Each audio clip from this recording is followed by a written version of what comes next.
Hello everyone, welcome to pitch YouTube channel. So ఈ రోజు అయితే మాకు చాలా స్పెషల్ అన్నది. అండ్ ఈ వీడియో అయితే ఇంకా స్పెషల్, ఎందుకంటే ఈ రోజు మాతో పాటు ఉన్నారు చిట్ చాట్ సెషన్ లో యదువంశీ గారు. సో యదువంశీ గారు అంటే ఇప్పుడు కొత్తగా పరిచయం అవసరం లేని పేరు యాక్చువల్గా, ఎందుకంటే 8% సక్సెస్ రేట్ ఉన్న ఇండస్ట్రీలో వచ్చి తనకంటూ ఒక మార్క్ క్రియేట్ చేసుకుని ఇప్పుడున్న 17 సినిమాస్ ఆల్మోస్ట్ ఈ రిలీజ్ అయితే దాంట్లో one of the biggest resound cinema అయితే తీశారనమాట కమిటీ కుర్రాలని. సో వన్స్ మన ఇలా నోస్టాలజీ జర్నీకి అయితే తీసుకెళ్ళిపోయారు యాక్చువల్గా.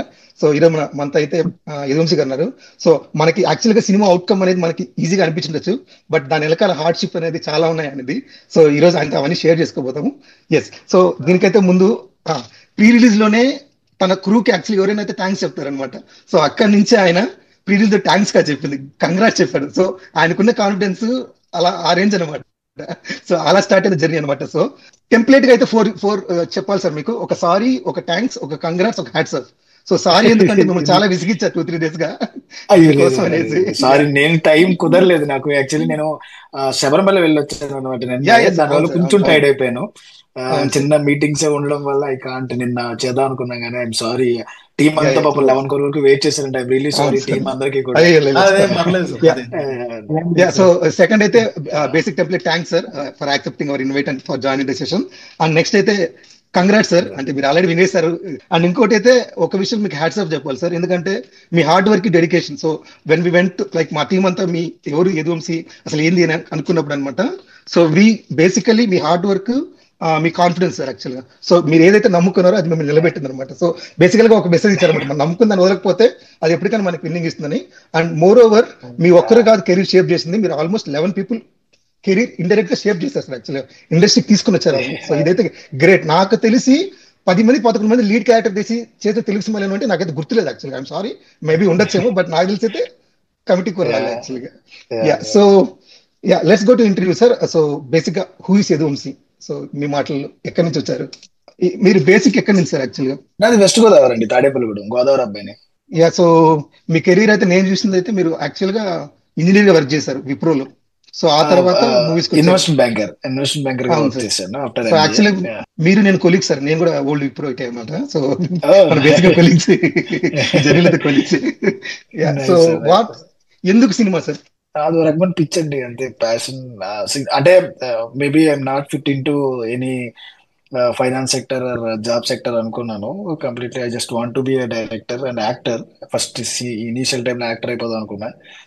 మనల్ని ఎవరు తీసుకుంటాడు లేని, నేనే కొంతమంది యాక్టర్లు ట్రై చేద్దాం అనుకుని ఐ బికమ్ డైరెక్టర్. అంటే ఎలా తీయాలి ఏంటనేది జాజాగా నేర్చుకుని. సో యాక్చువల్ గా మీరు మా నోస్టాలజీ డైరెక్టర్ కాబట్టి మన ఈ ఇంటర్వ్యూ కూడా నోస్టాలజీతో స్టార్ట్ చేస్తాం సార్. అంటే రీసెంట్ గా మీరు 1 year గా కమిటీ కూరల గురించి మాట్లాడమాట అలసిపోయారు అనమాట. సో మనం కొంచెం ఒక 3 years బ్యాక్ వెళ్ళి మన సో బేసికల్ గా we're going to talk about స్వార్థం అంటే main thing sir. Kudos your writing అని చెప్పాను కదా, ఆ కురుక్షేత్రం డైరెక్ట్ చాలా హార్డ్ హీటింగ్. నాకు తెలిసి మీకు ఎలా వచ్చింది ఆ థాట్ తెలియదు యాక్చువల్ గా. సో అచుంచోయి ముచ్చాయి మౌకారే ముచ్చితే తస్మదైవం విదిత్వైనం నాని సూచిత మరహసి అని.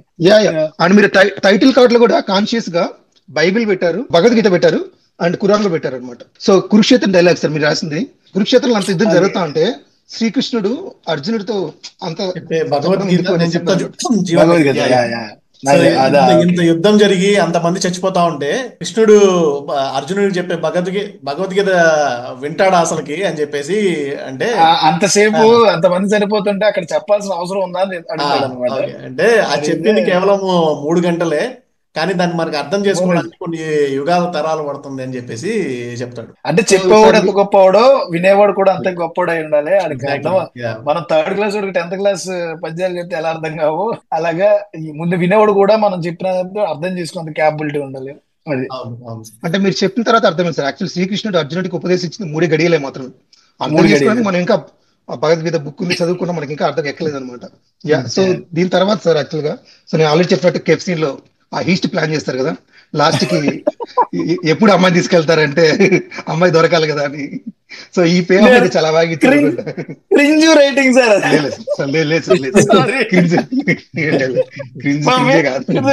నేను ఇనిషియల్ డేస్ ఆఫ్ రైటింగ్ లో 30 minutes 40 minutes దాటిన తర్వాత ఎప్పుడైతే కంటెంట్ లోకి వస్తానో నేను, దెన్ డెఫినెట్లీ నాకు అక్కడ చాలా మంచి పేరు వచ్చింది. నాకు కన్నడ ఇండస్ట్రీ నుంచి షార్ట్ ఫిల్మ్స్ వీళ్ళు చేసేవాళ్ళు కొంతమంది 30 minutes తర్వాత ఏదైతే కథ నడిచిందో 1 minute కూడా ఎవరు పక్కకి వెళ్ళైపోయాం, ఏం చెప్పబోతున్నాడు నెక్స్ట్ సీన్ లో, ఏం చెప్పబోతున్నాడు నెక్స్ట్ సీన్ లో, ఏం చెప్పబోతున్నాడు వెళ్ళాం. అది ఐ లవ్ దట్ రైటింగ్. అంటే తప్పు చేయని, క్రింజ్ రాయని, ఏం రాయని ఎక్స్పీరియన్స్ అయితే నాకు స్వార్థం నుంచి అదే నాకు ఎక్స్పీరియన్స్. ఐ డోంట్ వర్క్ అంటే ఆ టైంలో నేను ఎవరి దగ్గర వర్క్ చేయలేదు, ఇప్పటికీ నేను ఎవరి దగ్గర అసిస్టెంట్ గా వర్క్ చేయలేదు. స్వార్థం ఇచ్చిన ఎక్స్పీరియన్స్ నేను కమిటీ కోర్ ఇంప్లిమెంట్ చేశాను.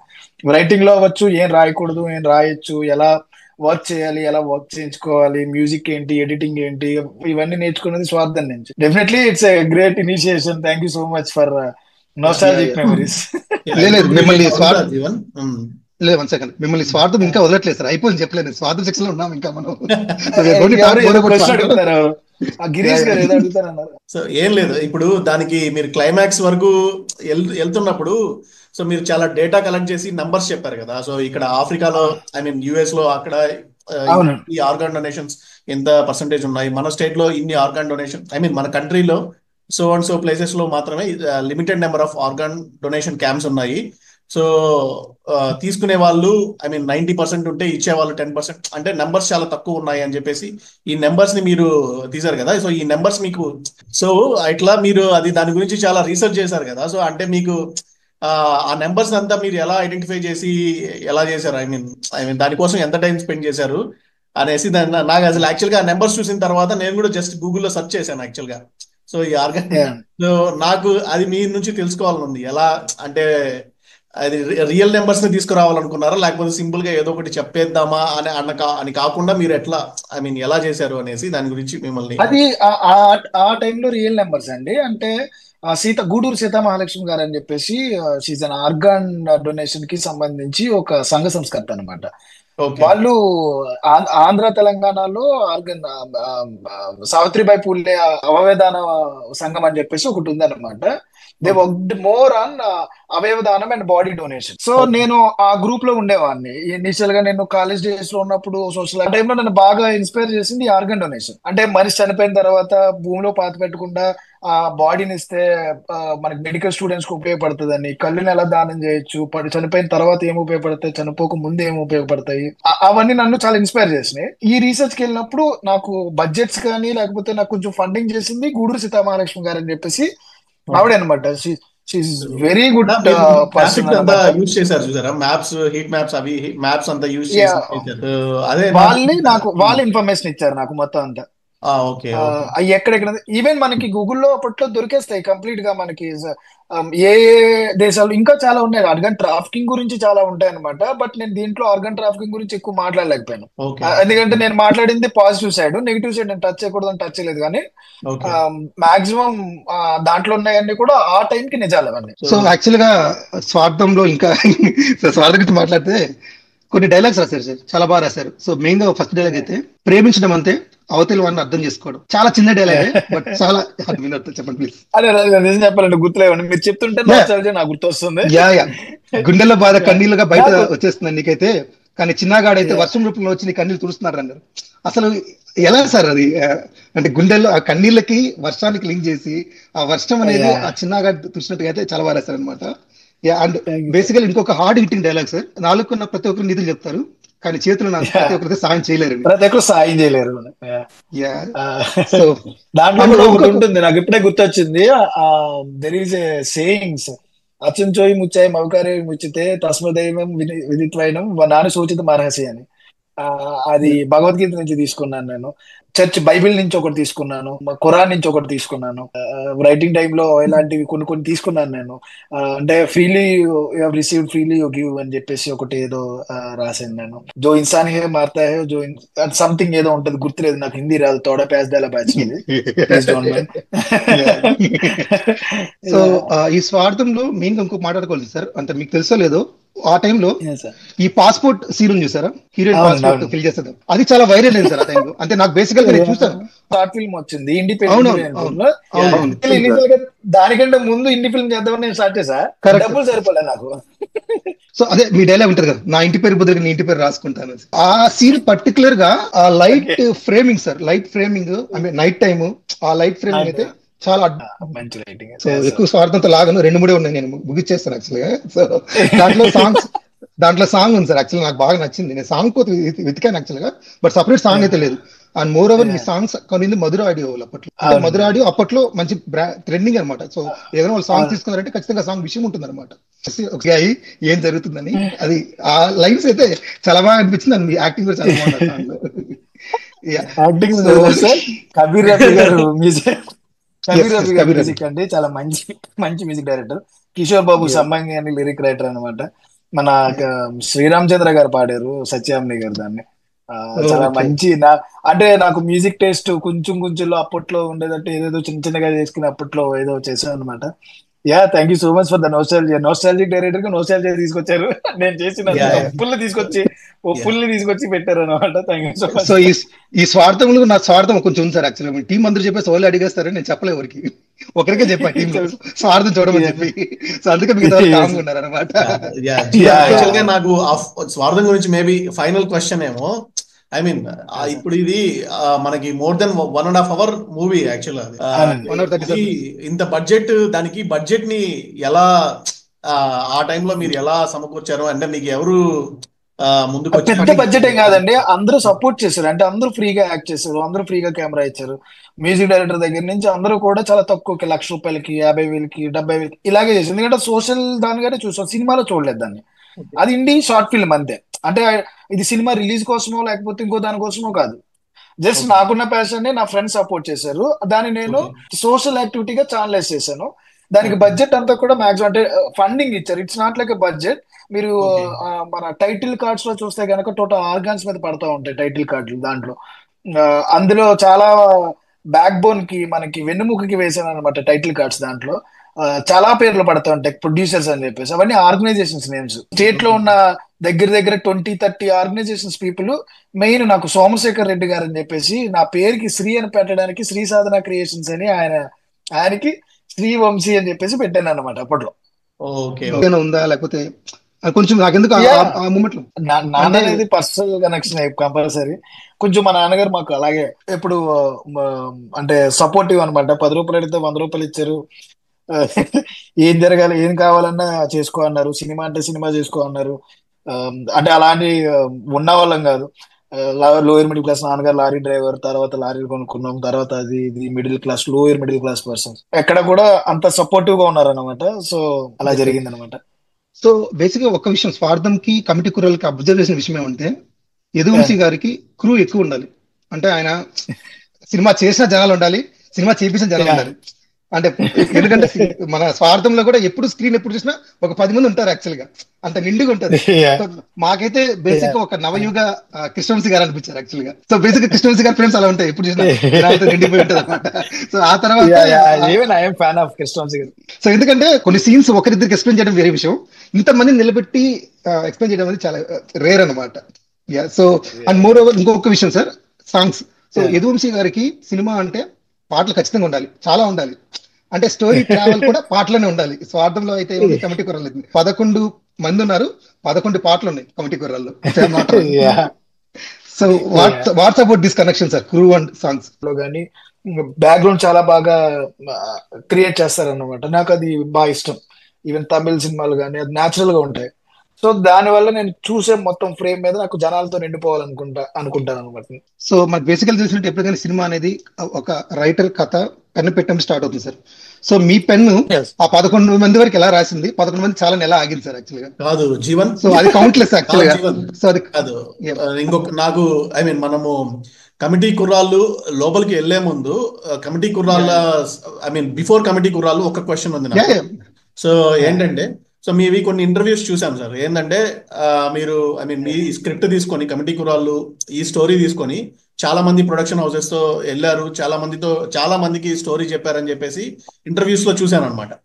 సో మీరు ఇంకొక విషయం కూడా చెప్పారు, ఐ మీన్ లైక్ ఇప్పుడు ఒక ప్రొడక్షన్ హౌస్ మీకు ఆపర్చునిటీ ఇస్తాను అని చెప్పినప్పుడు, సో ఈ స్టోరీ కుదరినప్పుడు వేరే స్టోరీ చెప్పొచ్చు కదా అని చెప్పేసి ఒక క్వశ్చన్ అడుగున్నారు ఒక దగ్గర, some or the other place. So అప్పుడు మీరు ఏం చేశారంటే, సో నేను ఈ స్టోరీని నమ్మాను, సో దీంతో ముందుకెళ్తానని చెప్పేసి మీరు చెప్పారనమాట. నా క్వశ్చన్ ఏంటంటే, సో మీరు ఈ పర్టికులర్ స్క్రిప్ట్ ని ఎందుకు చూస్ చేసుకున్నారు? ఐ మీన్ ఇప్పుడు మనం ఇప్పుడు ఒక సినిమా చేయాలి అని మనం ఫిక్స్ అయినప్పుడు మనకి మైండ్ లో చాలా థాట్స్ వస్తాయి. సో మనం దీని గురించి చెప్పొచ్చు, ఈ పాయింట్ గురించి చెప్పొచ్చు, లేదా ఇంకా రకరకాలుగా టాపిక్స్ గురించి మనం చెప్పొచ్చు. నేను కమిటీ కుర్రాళ్ళు ఈ స్టోరీ చెప్తాము అనేసి మీకు ఎందుకు ఫిక్స్ అయింది? So how are you, I mean like fixed for this, దీనికి ఫిక్స్ అయ్యి దీంతోనే ముందుకెళ్దాము అని చెప్పేసి అంత స్ట్రాంగ్ గా కూర్చున్నారు కదా మీరు దాని మీద. సో ఇది చెయ్యాలి ఖచ్చితంగా అనేసి, సో ఇదే చెయ్యాలి అని చెప్పేసి మీకు ఎందుకు, ఐ మీన్ వై కమిటీ కుర్రాళ్ళు అని? చిరంజీవి గారు, రామ్ చరణ్ గారు, లేకపోతే బాలకృష్ణ గారు డేట్స్ ఇచ్చేస్తారని నమ్మేశాను, ఫ్రాంక్ గా మాట్లాడుతున్నాను. ఓకే, వాళ్ళకి తగ్గ కథ రాసేసాను, నేను బాగా రాసేసాను, నాకు నచ్చిన కథ నేను ఒకటి రాసేసుకున్నా. సో ఆ తర్వాత రియాలిటీ అనే ఒకటి వస్తుంది కదా బయటికి, అసలు నిజమైన ఇండస్ట్రీకి వస్తుంది కదా, అక్కడ మనకి డోర్ కూడా ఓపెన్ అవుతుంది, డోర్ ఓపెన్ చేయరు కూడా ఎక్కడ. ఎందుకంటే ఒక యాక్సెస్ కావాలి, లోపలికి వెళ్ళాలంటే మాట్లాడాలి, మనం రోడ్డు మీద తిరగాలి, లేకపోతే మన రోడ్డు మీద తిరుగుతుంటే మనం పట్టించుకోరు, ఎన్ని రోజులు తిరిగినా అది అవని పరిస్థితులు. ఆ టైంలో నేను రియలైజ్ ఏంటంటే ఫస్ట్ నేను ఏం చేయగలను జనాలకు చూపించాలి. అంటే ఇది నేను చేస్తా, ఒక సినిమా నేను చేస్తే ఓకే, నేను రాసుకున్న రెండో సబ్జెక్ట్ ఏదైతే ఉందో అది హ్యూజ్ సబ్జెక్ట్. ఆ హ్యూజ్ సబ్జెక్ట్ కి నాకు అవకాశం రావాలంటే దీంట్లో నేను ఎంత కొత్తదైనా కానీ నేనంటూ ఓహో ఈడి లాంటి డైరెక్టర్ అనమాట, ఈడి దగ్గర యూనిక్ స్టైల్ ఉందన్నమాట అని అనిపించాలి. చాలా మంది మీరు చెప్పినట్టే ఓకే ఇది బడ్జెట్ వర్కౌట్ అవ్వదు, నువ్వు ఏదో రాసేసుకుని వచ్చేసావు, కొత్త వాళ్ళతో నీకు 6 కోట్లు 7 కోట్లు బడ్జెట్ ఏంటి, అసలు నో ఛాన్స్, అసలు మైండ్ సెట్ కరెక్ట్ గా లేదు అన్న వెర్షన్ లో, అన్న టైంలో ఐ బిలీవ్ మోర్ ఎట్లా అంటే నా దగ్గర కథ ఉంది అంతే, ఆ కథ నన్ను తీసుకెళ్ళిపోద్ది ఎక్కడికైనా అని నమ్మి లోపలికి దిగి 3 ఏళ్ళు నాకు పోయింది అనమాట. దానివల్ల అది పోతామో లేకపోతే ఎక్స్పీరియన్స్ నాకు తెలియదు, కానీ ఆ కథ వెతుక్కుంది ఎక్కడికి వెళ్ళాలో, ఆ కథ ఎక్కడికి వెళ్ళాలో అక్కడికి వెళ్ళి నిహారిక గారు అనే ఒక ఆవిడ దగ్గరికి వెళ్ళింది. సో అక్కడ వరకు వెళ్ళడానికి ముందు నేను తీసుకున్న నిర్ణయం ఏంటంటే హాట్ టు స్టాండ్, నేను నించోవాలి ఫస్ట్. ఏదో గాలికి వీచో కొబ్బరి చెట్టు లాగా ఎటు పడితే అటు వీయకూడదు. లేకపోతే 1 కోటి రూపాయల్లో సినిమా చేసామన్నారు, 2 కోట్లలో సినిమా చేసామన్నారు, 1 కోటి 2 కోట్లలో సినిమా చేస్తే నా మైండ్ నా కంగారు ఏంటంటే అమ్మో నేను ఇప్పుడు కథ రాసుకున్నాను కదా, ఆ కథ మళ్ళీ నాకు 2 కోట్ల సినిమా చేస్తే ఇది కాదమ్మా, 15 కోట్లలో సినిమా చేసి తర్వాత రా అంటారు మళ్ళీ. సో నేను అనుకున్నది ఏంటంటే ఓకే ఇప్పుడు నేను కథ రాస్తాను, ఆ కథ ముందు కనెక్ట్ చేయాలి, అందరినీ రిలేటబుల్ చేయాలి, వాళ్ళందరూ ఊహించుకుని వీడి దగ్గర దమ్ముందిరా అని నన్ను ప్రపంచం గుర్తించాలి. ఆ క్రెడిట్ ఏంటంటే నేను అనేవాడిని ఒకడు ఉన్నాడు ఈ సినిమా తీయగలడు అని గుర్తించాలి. ఆ గుర్తించడమే కాకుండా he can handle commercial cinema అని వాళ్ళకి అనిపించాలి. దట్స్ వై జాతరాస్, that's why elections, at the same time emotions కి కనెక్ట్ అవ్వాలి. Friendship, love, drama, emotions with father and sons, నిజమైన ఎమోషన్స్ ని కనెక్ట్ చేస్తే దానికి మంచిన కమర్షియల్ సినిమా లేదని నమ్ముతాను నేను. సో అవన్నీ ఇన్వాల్వ్ చేసుకుంటూ కట్ చేశాను అనమాట. That's why I picked committee కుర్రోళ్ళు, one of my best writing. Committee కుర్రోళ్ళు టైటిల్ సార్ అది యాక్చువల్ మీరు రాసుకుంది కమిటీ కుర్రోళ్ళు టైటిల్ స్టార్ట్ చేశారు లేకపోతే లేదండి, వేరే టైటిల్ ఉంది ఇనిషియల్ స్టేజ్ లో. దాని తర్వాత ఏదో మరి ఏమంటారు యువ కులం అని ఒకటి పెట్టాను అనమాట. యువ కులం అని పెట్టాను అనమాట ఇనిషియల్ గా, యువ ప్లస్ కులం అని. అది కాదులే మన కులం సబ్జెక్ట్ కాదు అని చెప్పి దాని తర్వాత తీసేసాం. సో బేసిక్ గా సార్ ఇందాక స్టోరీ చెప్పారు కదా, ఆయన ఏదో అడిగారండి గిరీష్ గారు. సారీ నేనేం చెప్పానంటే మీరు ఇందాక చెప్పిన మాటలో ఒక చాలా మందికి అప్కమింగ్ డైరెక్టర్స్ కి ఒక ఇన్స్పైరింగ్ వర్డ్ ఉందన్నమాట. అంటే ఐ మీన్ మనకి ఒక బడ్జెట్ ఇచ్చేసి మీరు లైక్ ఇప్పుడు ఆప్షన్స్ ఇచ్చేసి మీరు ఈ స్టోరీ నాకు నచ్చలేదు, నాకు వేరే స్టోరీ తీసుకురా, లేకపోతే నాకు ఈ బడ్జెట్ లో ఈ స్టోరీ తీసుకురా అని చెప్పినప్పుడు సో మనం ఏంటంటే వొలటైల్ అయిపోతాం అనమాట. మనం ఏది ఒక పర్ఫెక్ట్ మైండ్ తో చేయలేము. సో ఒక స్టాండ్ తీసుకోవాలి, మనం ఒక దాని మీద నిలబడాలి అని చెప్పే ఈ మాట చాలా మందిని యాక్చువల్గా చాలా మందిని మోటివేట్ చేస్తుంది. సో నెక్స్ట్ అప్కమింగ్ మనం ఇలా ఉంటేనే మనకి ఇలా ఉండాలి అని చెప్పేసి ఒక పాత్ చూపిస్తుంది అనేసి నాకు అనిపిస్తుంది అనమాట. డెఫినెట్ గా ఇక్కడ చాలా మంచి క్వశ్చన్ అండి. దీనికి మంచి విషయం కూడా చెప్తాను. If you believe in our subject sir, ఒక కథ నచ్చింది కదా సార్, ఈ కథను కంపల్సరీ నమ్మారు, 100 మందికి చెప్పారు, 90 మంది బాగుందన్నారు, 10 మంది బాగాలేదనుకోండి, 10 మందిని పక్కన పెట్టండి, అసలు ఆలోచించక్కల. 90 మంది బాగుందన్నారు, అట్లీస్ట్ 70% బాగుందన్నారు అనుకోండి, stick to it. Me producer దగ్గరికి వెళ్ళారు, ప్రొడ్యూసర్ దొరికేశాడు మీకు, కానీ ఆ ప్రొడ్యూసర్ ఇది కాదమ్మా వేరే తీసుకురామన్నారు అనుకోండి, ఎప్పుడైతే వేరే తీసుకొచ్చామో నువ్వు మోసం చేసుకున్నట్టు. You have to search for a producer first. అంటే నీ కథ ఆల్రెడీ నువ్వు లాక్ అయి ఉన్నావు కదా, నువ్వు కథను పట్టుకో. ఇక్కడ ఏమవుతుంది అంటే అరే మనకు అవకాశం వచ్చింది కదా, ఇది ప్రూవ్ చేసుకుని దానికి వెళ్దాం అనుకున్నప్పుడు ఇది ప్రూవ్ చేయడానికి ఇంకో 2 years పడుతుందండి. ఎందుకంటే ప్రొడ్యూసర్ అంటే డబ్బులు పెట్టాడు, ఆయనకి కొన్ని లెక్కలు ఉంటాయి, వాళ్ళకి కొన్ని టైమింగ్స్ కావాలి, వాళ్ళకి ఉండే. ఈ 2 ఏళ్లలో ఆ సబ్జెక్ట్ మీకు బ్యాక్ ఫైర్ అవుతుంది. వీళ్ళ కోసం ఒక సబ్జెక్ట్ రెడీ చేస్తాం కదా, దాని మీద కంగారులో రెడీ చేస్తారు, పొజిషన్స్ ఉంటాయి. దీన్ని దగ్గర దగ్గర 2 సంవత్సరాలు 3 సంవత్సరాలు రెడీ చేసి ఉంటాం, ఫస్ట్ సబ్జెక్ట్ కదా. ఇక్కడికి వచ్చేటప్పటికి 3 నెలలు 4 నెలలు చుట్టేస్తారు. ఈ చుట్టేసి రాయడం వల్ల ఏమవుతుందంటే అక్కడ ఫెయిల్ అయిపోతాం. ఎప్పుడు we have to invest our time on the script అండి. ఎంత స్క్రిప్ట్ మీద ఇన్వెస్ట్ చేస్తామో అంత బాగా మీకు క్లారిటీ ఉంటుంది. అలాంటి ఇనీషియల్స్ కూడా మనం రాసుకున్న సబ్జెక్ట్ పక్కన పెట్టి ప్రొడ్యూసర్ కోసం ఇంకొకరి కోసం ఒక కథ రాస్తే అది పోతుంది. వెతకాల్సిందల్లా ఈ కథకు తగ్గ ప్రొడ్యూసర్ ని, ఈ కథకు తగ్గ హీరో. యాక్చువల్ గా ఇప్పుడు నాకు ఇంకొక స్మాల్ క్వశ్చన్ వచ్చింది. సో అంటే ఇలా మనము 1 year 2 year 3 years ఇలా వెయిట్ చేసినప్పుడు మన కంటెంట్ అవుట్డేట్ అయిపోతుందని మనకు భయం ఉండదా సార్? ఉంటుంది సార్, కంపల్సరీ ఉంటుందండి. 100% ఎట్లా అంటే యూనివర్సల్ సబ్జెక్ట్స్ అని కొన్ని ఉంటాయి సార్, అది ఎన్నాలైనా ఓల్డ్ కాదు. ఇప్పుడు మీరు ఒక టెక్నాలజీ మీద కానీ, లేకపోతే ఒక సిచ్యువేషన్ మీద కానీ, లేకపోతే వీటి మీద చేసుకున్నప్పుడు, ఇప్పుడు డిజిటల్ మార్కెటింగ్ మీద ఒక సినిమా చేసాం, లేకపోతే మల్టీ లెవెల్ మార్కెటింగ్ మీద సినిమా చేసాం. నీకు ఒక టైం పీరియడ్ ఉంటుంది, ఆ టైంలో అలాంటి సిచ్యువేషన్ జరుగుతున్నాయంటే అప్పుడు మాత్రమే వర్కౌట్ అవుతుంది. మళ్ళీ మీరు 2-3 సంవత్సరాల తర్వాత అవన్నీ క్లియర్ అయిపోయిన తర్వాత మీరు మళ్ళీ అలాంటి సినిమా చేస్తే వర్కౌట్ అవుతుంది. సో కొన్ని సబ్జెక్ట్స్ అలా ఉంటాయి, కొన్ని సబ్జెక్ట్ యూనివర్సల్ సబ్జెక్ట్స్. ఈ కమిటీ కుర్రాల సినిమా నేను ఇంకో 5 సంవత్సరాల తర్వాత తీసినా కానీ వర్కౌట్ అవుతుంది, నోస్టాల్జియా. అలాగే కల్కి సినిమా ఇంకో 10 సంవత్సరాల తర్వాత తీసినా వర్కౌట్ అవుతుంది, యూనివర్సల్ సినిమా. అలా సబ్జెక్ట్ వేరియేషన్స్ ఉంటాయి, లైక్ కథను బట్టే. సార్ బేసిక్ గా మనం ఎక్కడ స్టోరీ చెప్పేటప్పుడు ప్రొడ్యూసర్కి వెళ్తాం అనమాట. ప్రొడ్యూసర్ బేసిక్ అడుగుతా అంటే హీరో ఎవరు, హీరో స్టోరీ చెప్పంటాడు. సో మీరు 11 మంది హీరోని చెప్పడంలో, లీడ్ యాక్టర్ లో మీకు ఫన్ మూమెంట్స్ ఏమైనా ఉన్నాయి సార్? యాక్చువల్లీ అంటే ఎవరైనా షాక్ అవుతాడు, అరే 11 మంది పెట్టుకుంటున్నావా అనేసి. సో అలాంటి ఏదైనా మీకు ఉన్నాయా ఈ స్టోరీ నరేషన్ అప్పుడు? నేరేషన్ నేను కొంచెం ఎక్కువసేపు ఇస్తానండి, 5 hours 4 hours ఇచ్చేవాడిని నేను నేరేషన్ విత్. నేనే యాక్ట్ చేస్తూ మ్యూజిక్ పెట్టి, ఎందుకంటే నా మ్యూజిక్ డైరెక్టర్ తో నేను మ్యూజిక్ ముందే చేయించుకున్నాను అనమాట. ఒక 2-3 సాంగ్స్ అవన్నీ ఆ రోజులు మళ్ళీ సాంగ్స్ ఇనిషియల్ స్టేజ్ లోనే రాసుకుని చేంజ్ చేసుకున్నాను. అక్కడ నేను హీరో 11 మంది అని 14 మంది ఉండేవారు యాక్చువల్లీ ముందు. అవి చెప్పేసిన తర్వాత వాళ్ళకి ఏమనిపించారు అంటే వెతుక్కోవడం మొదలు పెట్టేవారు, ఈడెక్కడ ఉన్నాడని. మీకు ఏమవుతుందంటే మన తెలుగు సినిమా కాదు, మామూలుగా సినిమా అనేది ఏమవుతుందంటే ఒక క్యారెక్టర్ పట్టుకుని, ఆ క్యారెక్టర్ పట్టుకుని కథలోకి వెళ్ళాలి మనం. నా సినిమాలో క్యారెక్టర్ పట్టుకుని కథలోకి వెళ్ళాలనుకుంటుంది, ఎక్కడికక్కడ క్యారెక్టర్ వస్తూనే ఉంటాయి, కాకపోతే వచ్చినప్పుడల్లా క్యారెక్టర్ తో ట్రావెల్ చేస్తూ ఉంటాం. సో నేను అనుకోవడం ఈ సినిమా కథే ఆ hero, there is no other hero, కానీ ఈ 11 మంది ఈ కథను బతికిస్తారు, ఈ 11 మంది మెయిన్, అలా చెప్పుకున్నాను. సో మనం ఇప్పుడు స్టోరీ నరేషన్ ప్రాసెస్ లో ఉన్నాం కాబట్టి, సో ఈ జర్నీలో చాలా మంది కలగానే ఒక డ్రీమ్ అయితే మీకు నిజమైంది అనమాట. సో మీరు బేసిక్ గా మన పీకే గారిని కలిసారు. సో ఆ ఎక్స్పీరియన్స్ అది ఎలా జరిగింది? అది ఒక ప్రొడక్షన్ లో ఉన్నప్పుడు అక్కడ కథ ఒక ప్రొడ్యూసర్ కి చెప్పడం, ఆయనకి బాగా నచ్చడం, వెంటనే సార్ దగ్గరికి వెళ్ళడం, అక్కడ ఒక చిన్న కన్వర్సేషన్ లో ఆయనతో కలిసి పనిచేద్దాం అనుకున్న వెర్షన్ లో వెళ్ళాం అనమాట. ఆ టైంలో కొంచెం పొలిటికల్ గా సార్ బిజీ ఉండడం వల్ల ఇక్కడ లేట్ అవడంతో నేను బయటకు వచ్చాను. అది అంకిత్ కోయ అని ఒక నా ఫ్రెండ్ ఉన్నాడు, తన ద్వారా వెళ్ళాం. ఇప్పుడు నిహారిక గారి దగ్గర కూడా అంకిత్ కోయ ద్వారా, తన సజెషన్ ద్వారా వచ్చాను అనమాట. అలాగే నా కో ప్రొడ్యూసర్స్ ఎస్ఆర్డి వచ్చి దీపక్ సరోజ్ అని ఇంకో హీరో ఉన్నా, వాళ్ళందరి సపోర్ట్ ద్వారా కొంచెం లోపలికి యాక్సెస్ దొరికింది నాకు. కళ్యాణ్ గారు అంటే ఒక డ్రీమ్ కమ్ ట్రూ మూమెంట్ కదా, ఆయన చూడినప్పుడు ఒక 10 సెకండ్లు అలాగే చూస్తూ ఉండిపోయాను అనమాట. అంటే నేను చూసింది ఏంటంటే వయసు ఒక 50 వయసు ఉంటది కదా, అసలు ఎక్కడ ఎలా కనబట్టలేదు, మనం ఏంటి బట్టొచ్చి ఇలా ఉన్నాం, ఆయన ఎలా మెయింటైన్ చేస్తాడు నాయన, అంత అందంగా ఉన్నాడు ఏంటని ఓ 15 సెకండ్లు 20 సెకండ్లు అలా చూస్తా ఉంటున్నాను అనమాట. అంత అందంగా ఉన్నాడు అనమాట యాక్చువల్లీ.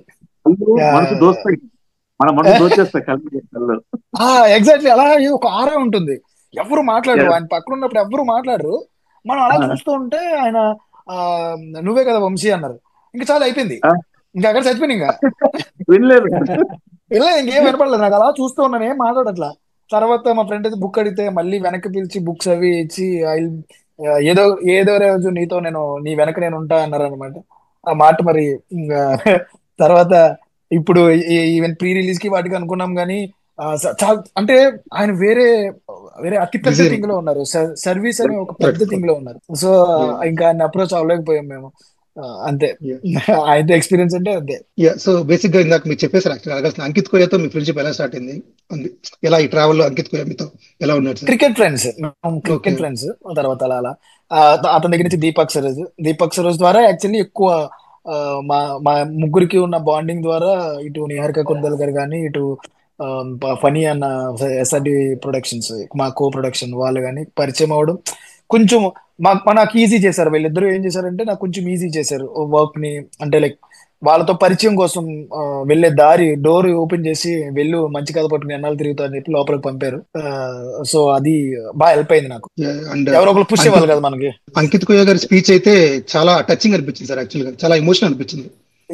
మీ పోస్ట్ సెలబ్రేషన్స్ లో ప్రెస్ మీట్ లో జ్వరం ఉన్నగాడు వచ్చి మాట్లాడారు చూస్తారా, అసలు ఎంత చాలా బాగా అనిపించింది. Yes sir. సో ఈ సినిమాకి మీరు తీసుకున్న సినిమాటోగ్రఫర్ సారీ డిఓపి యదురాజు గారు. సో ఎదురోల రాజు గారు. సో ఆయన మనసాన మహా అయితే అప్పట్లో మనం టీనేజ్ లో ఉన్నప్పుడు ప్రతి ఒక్కరు ఫిదా అంతా హిట్ అయింది అనమాట. సో ఎలా ఎదురోల రాజు గారి ప్రాజెక్ట్ లోకి వచ్చారు, సజెస్ట్ చేస్తారా? మీరే ఎదురోల రాజు గారు యాక్చువల్లీ నేను మనసాన మహా షార్ట్ ఫిల్మ్ అరుపు అని ఒక ఆల్బమ్ చేసినప్పుడు అప్రోచ్ 2.5 years 3 years బ్యాక్. తర్వాత ఆయన బిజీ ఉన్నారు, మేము మళ్ళీ నాకు ప్రొడక్షన్ చేంజ్ అవ్వడం, నాకు ప్రొడక్షన్ లేకపోవడం, కనెక్షన్ కరెక్ట్ అయిపోయింది. ఒక్కసారి కలిసాను అంతే. నేను తర్వాత ఎప్పుడైతే నేను అటు తిరిగి ఎప్పుడైతే నేను నిహారిక గారి దగ్గరికి వచ్చానో, నిహార్ గారు ఇన్నోస్ లో ఆయన 2 ప్రాజెక్ట్ చేశాడు ఆల్రెడీ. సో ఆయన ప్రాజెక్ట్ చేయడం, వాళ్ళు రాజుగారు బాగుంటారు కదా అనేటప్పటికీ నేను ఆల్రెడీ అతన్ని అనుకోవడం, మనసనమో అనేది చాలా మంచి షార్ట్ ఫిల్మ్. ఆయన మేకింగ్ స్టైల్ నాకు నచ్చడం, అరుపు యొక్క కలర్ ప్యాలెట్ గానీ, ఆయన వే ఆఫ్ టేకింగ్ గానీ, ఆయనకున్న నాలెడ్జ్ గానీ నాకు బాగా నచ్చి we had discussion. With in 1.5 month లో మేము జెల్ అయిపోయాము. ఈ రోజు సినిమా అంత బాగా రావడానికి మెయిన్ పిల్లర్ అనమాట ఆయన. So one of the finest DOP in Telugu cinema. ఇప్పుడు అతను ఉన్నాడంటే ఒక 50% మన బర్డెన్, ఎప్పుడైతే డైరెక్టర్ మీద ఉన్న బర్డెన్ తగ్గిపోతుంది. విలేజ్ బ్యాక్ డ్రాప్ లో సీన్స్ అయితే చాలా బ్యూటీగా ఉన్నాయి అనమాట. అంత బాగా ఎన్హాన్స్ చేశారు. యాక్చువల్లీ చాలా బాగా వచ్చింది సార్. యాక్చువల్లీ ఆయన making style one of the best maker. అంటే నాకు తెలిసి నేను ఎవరితో పంచలేదు, but we have knowledge and theoretical knowledge only. How frames works, how అంటే ఎమోషన్ ని ఏ విధంగా ఫ్రేమ్స్ లో క్యాప్చర్ చేయాలి, లైటింగ్ ఎలా చేయాలి, బ్యాక్గ్రౌండ్ లైటింగ్ ఎలా చేయాలి, what ever the setups he design particular గా కూర్చొని హీ ప్రిపేర్ సమ్ డేటా, అతను రిఫరెన్సెస్ తీసుకొస్తాడు, ఇలా చేద్దామంటాడు, అలా చేద్దామంటాడు, కంప్లీట్ ఒక టార్చర్ చూపిస్తాడు అనమాట మనకి. ఇంకే పని చేసుకున్నాడు మనం ఒకటే పని ఆయనకి ఫ్రేమింగ్. ఆయనకున్న నాలెడ్జ్ కానీ ఆయనకున్న డెడికేషన్ కానీ టూ గుడ్. అంటే అది మీరు ఫ్రేమ్స్ లో, మన ఫ్రేమ్స్ లో మీరు చూసుంటే కనుక చాలా మంచి ఫ్రేమ్స్ నాకు ఇచ్చాడు అనమాట. ఈవెన్ జాతర ఫ్రేమింగ్స్ కానీ, క్లైమాక్స్ ఫ్రేమింగ్స్ కానీ, very good knowledge. So actual గా మీ డెబ్యూట్ సినిమా సార్ కమిటీ కుర్రాళ్ళు. సో ఎక్కడో అంటే ఫ్రెండ్షిప్ గురించే మాట్లాడుతున్నాము, బట్ ఇన్లైన్ గా దీంట్లో వచ్చే డిఫరెన్స్ అయితే క్యాస్ట్ గురించి. సో క్యాస్ట్ అనేది చాలా సెన్సిటివ్ టాపిక్. సో ఇది ఎక్కడన్నా కొంచెం అలా మిస్ఫైర్ అయినా, కొంచెం జనాల్లోకి వేరే విధంగా వెళ్ళినా కూడా పేబ్యాక్ ఉంటుంది మన మీద అనమాట. సో అప్పుడు మీరు ఎలా హ్యాండిల్ చేశారు? యాక్చువల్లీ పేబ్యాక్ రాలేదండి ఎక్కడ నాకు. అది అంటే రాంగ్ వేగా నాకు ఎక్కడ రాలేదు. అంటే ఇప్పుడు రిజర్వేషన్ గురించి మాట్లాడాను నేను, క్యాస్ట్ గురించి మాట్లాడాల. రిజర్వేషన్ గురించి మాట్లాడిన విధానం అందరికి నచ్చింది. There is no caste sir. ఇక్కడ ఏంటంటే ఒక చిన్న ఇగో సార్. అది నన్ను కొట్టాడు, నా ఫ్రెండ్ నన్ను కొట్టాడు, అందరి ముందు నన్ను కొట్టాడు అన్న ఒక ఇగో. అది నాట్ అబౌట్ క్యాస్ట్. నీకు ఒక నోటి దోలతో ఒక మాట అన్నాడు ఎంతాడు అంటే, కోపంలో, ఉడికి రక్తంలో, 18 ఏళ్ల వయసులో గాడిదగుడ్డ అనుకుని బతికే ఆ మైండ్ సెట్ తో ఒక మాట అన్నాడు అంతే. ఆడికి క్యాస్ట్, కులము ఇవేం లేవు వాళ్ళ మధ్యన. అది అందరికి అర్థమైంది సార్. ఆ రిజర్వేషన్ అనే టాపిక్ నేను ఎక్కడ ఎవరిని డిస్క్రిమినేట్ చేయలేదు, ఎవరిని అంటే లైక్ పొలైట్ గానే చెప్పాము, డిప్లొమాటిక్ గానే చెప్పాము, అట్ ది సేమ్ టైం ఉన్న నిజం చెప్పాము. అబద్ధం చెప్పి ఎవరైనా తక్కువ ఎక్కువ చేసి ఉంటే కనుక డెఫినెట్లీ నన్ను పే బ్యాక్ కాదు, నాకు బ్యాక్ వెళ్ళకుండా చేసేవారు డెఫినెట్లీ. అండ్ వీఆర్ రెడీ, అంటే దేనికైనా రెడీగా ఉన్నాం అనుకున్నాం. కానీ అదే అందరికి ఇంటలెక్చువల్ పర్సన్స్, అందరికీ తెలిసినవి అందరికి తెలిసింది, ఏమీ తెలియకుండా ఎవడో లేడు ఇక్కడ. 4-5 మాట్లాడినా కానీ వాళ్ళకి ఆడియోనే ఇచ్చేసే ఉంటారు. మరి పిచ్చోడు ఏంట్రా నువ్వు, నీది ఎవరు అన్నట్టు మాట్లాడేశారు. యూట్యూబ్ లో వీటిలో ఎవరన్నా మాట్లాడినా కానీ మేమెవరు మాట్లాడాల, ఆడియోనే తగిలేసుకున్నారు గట్టిగా. మీకు సపరేట్ ఫ్యాన్ బేస్ ఉంది సార్ యాక్చువల్లీ సోషల్ మీడియాలో. ఏమో సార్ నాకు యాక్చువల్ గా ఫస్ట్ చూసినప్పుడు ట్రైలర్ మన కమిటీ గురు ఆ సాంగ్ విన్నప్పుడు, ఫస్ట్ సాంగ్ విన్నప్పుడు చాలా క్లాస్ మూవీ, నా ఆటోగ్రాఫ్ స్వీట్ మెమరీస్ ని నేను అలా ఒక చైల్డ్హుడ్ లోకి వెళ్తారు, అలా ఎలా వెనక్కి వస్తారు ఏదో విజన్ లో చూశాను అనమాట. యాక్చువల్ గా అలా మొదలు పెట్టాను. టైటిల్స్ పడేటప్పుడు కొంచెము ఆ డైరెక్టర్ పేరు వచ్చేటప్పటికి యదువంశీస్ జాతర అని పడింది అనమాట. ఏదో ఉందా ఇందులో, it's not a simple normal simple film అయితే కాదు, అంటే ఏదో చెప్పబోతున్నాడు అనేసి ఒక ఈజీ అయితే క్రియేట్ అయింది. యదువంశీస్ జాతర అంటే ఏదో పండగ, ఐ మీన్ మంచి మాస్ ఎలిమెంట్ ఉండబోతుంది మూవీలో అన్న ఒక ఫీల్ క్రియేట్ చేసింది జస్ట్ ఒక లైనే. తర్వాత ఇంకా సినిమాలోకి వెళ్తే ఇంకా మనం చెప్పాల్సిన అవసరం లేదు. చాలా goose bump moments, high moments, అసలు అసలు ఏం సినిమా చూస్తున్నాం రా మనం, ఏదో ఒక నెక్స్ట్ లెవెల్ మూవీ చూసిన ఫీలింగ్ అనమాట. చాలా హై, థ్యాంక్ యూ సార్. నేను చాలా సిచ్యువేషన్స్ లో చాలా దగ్గరలో హై ఫీల్ అయ్యాను ఈ మూవీలో. మూవీ కా- ఇండెప్త్ తర్వాత వెళ్దాం. యా, ఆ పర్టికులర్ మూమెంట్ యాక్చువల్ గా నాకు ఇక్కడే చెప్పాలనిపించింది. కాలీవుడ్ లో లోకేష్ కనగల సంభవం ఉంటారు. సో మన టాలీవుడ్ లో యదువంశి గారి జాతర. Yeah, yeah. సో వెంకీ గారు కమిటీ కుర్రాళ్ళు కమిటీ కుర్రాళ్ళు అంటే మనకు ఫస్ట్ గుర్తొచ్చేది సార్ ఆ రోజులు మళ్ళీ రావు. సో ఆ సాంగ్ Yeah. చాలా మందిని చాలా బాగా హుక్ చేసింది అనమాట. అంటే ఈ సినిమా ఏందో తెలియని వాళ్ళు కూడా ఆ పాట వింటే అరే ఏదో ఉంది ఈ సినిమాలో చూడాలి ఖచ్చితంగానే. మీ మేజర్ సెల్లింగ్ పాయింట్ అయితే అదే సార్ యాక్చువల్. అంటే ఒక ఆడియన్ ఎవరో అవును. తెలియకుండా వస్తారంటే ఆ పాట చూస్తే ఈ సినిమా ఈ పాట ఏ సినిమాలో ఉంది చూడాలి అని స్టార్ట్ అవును. అవుతుంది అనమాట.